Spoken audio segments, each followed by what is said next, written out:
Assalamualaikum warahmatullahi wabarakatuh. Saya Prita Maya Safitri, mahasiswa program studi Magister Manajemen Bencana dari UPN Veteran Yogyakarta. Kali ini kita akan berdiskusi dari buku ini, chapter keempat dan chapter kelima, mengenai manajemen darurat, pengembangan peran dan juga pergeseran paradigma. Kita menghadapi dikotomi dalam penilaian mengenai manajer darurat. Pada satu sisi terdapat riset, materi, pelatihan, kurikulum pendidikan tinggi, dan juga sertifikasi untuk profesional yang diperlukan untuk peran strategis seorang manajer darurat. Sementara di sisi lain juga dibutuhkan adanya pengalaman dan kombinasi dengan fungsi manajer darurat di lapangan.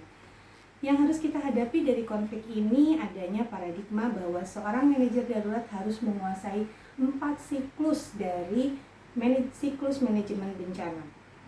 Dengan alasan rencana respon adalah suatu hal yang kompleks dan memerlukan upaya yang berkelanjutan. Selanjutnya, kita juga mengetahui karena tidak ada definisi formal untuk peran ini, jadi manajer darurat dapat didefinisikan dari fungsi, posisi, dan juga keterampilan atau skills yang dibutuhkan. Untuk beberapa lama, fungsi utama dari manajer darurat adalah memobilisasi sumber daya, memberi peringatan ke masyarakat, memberi aksi perlindungan, melakukan perawatan korban, penilaian kerusakan, juga mengakomodir pelayanan publik yang penting, juga melakukan penyebaran informasi, mengadakan pencatatan dan penyimpanan, juga terlibat dalam rencana pemulihan. Koordinasi aktivitas manajemen darurat. Menurut Grabeck, ada 3 kategori karakter untuk menjadi manajer darurat yang tepat. Yang pertama adalah profesionalisme, kedua kualitas individu, dan juga ketiga aktivitas dari manajemen darurat. Selanjutnya kita akan membahas mengenai mengenai peran manajer darurat. Manajer darurat akan berperan sebagai manajer program yang didefinisikan sebagai fungsi manajerial yang membentuk kerangka kerja dengan komunitas untuk mengurangi kerentanan serta hazard dan juga melakukan coping dengan bencana. Dalam pelaksanaannya sesuai dengan fungsi utama dari manajemen, yaitu planning, organizing, directing, dan juga controlling. Untuk directing, perlu diingat bukan memberi instruksi, tapi memastikan setiap anggota profesi harus menyelesaikan misi masing-masing.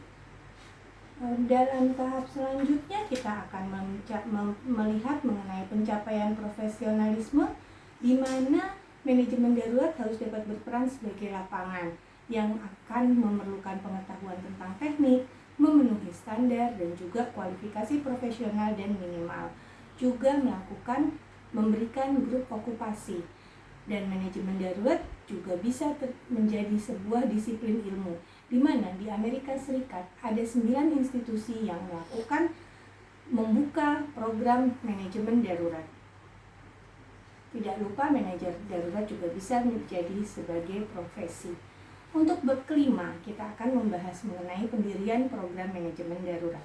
Di chapter sebelumnya tadi sudah disampaikan mengenai manajer darurat. Di sini pengembangan struktur untuk pendirian dari program manajemen darurat dibutuhkan koordinator program, komite program, kemudian juga ada administrasi program dan juga evaluasi program. Untuk selanjutnya, model lain yang diadopsi oleh pemadam kebakaran di California itu akan memiliki 5 komponen, yaitu Board of Director yang bertanggung jawab untuk penyusunan kebijakan, koordinator yang bertanggung jawab untuk menjalankan manajemen administrasi, serta tim operasional senior yang menerapkan keputusan dari BOD atau pimpinan dan juga menyusun rekomendasi. Satuan tugas yang melakukan analisis dan menjadi staf pendukung, serta yang terakhir ada grup khusus yang merupakan staf teknik untuk bekerja sesuai dengan fungsinya. Jadi rencana administratif juga harus diikuti oleh rencana strategis, di mana kegiatan berupa penyusunan visi, penentuan sasaran dan tujuan, pengembangan rencana strategis, dan membentukkan wewenang dan juga legislasi. Elemen-elemen dari program ini adanya manajemen sumber daya, pelatihan, dan juga keuangan. Dan untuk evaluasi memerlukan instrumen asesmen kuantitatif dan juga kualitatif. Juga Tidak lupa asesmen dapat dilakukan pada saat terjadi situasi darurat yang sesungguhnya. Ya, demikian sedikit pembahasan dari chapter 4 dan 5 dari buku Emergency Management, Konsep dan Strategis for Effective Programs yang disusun oleh Lucien G. Canton. Terima kasih dari saya. Wassalamualaikum warahmatullahi wabarakatuh. Salam sehat, salam bela negara.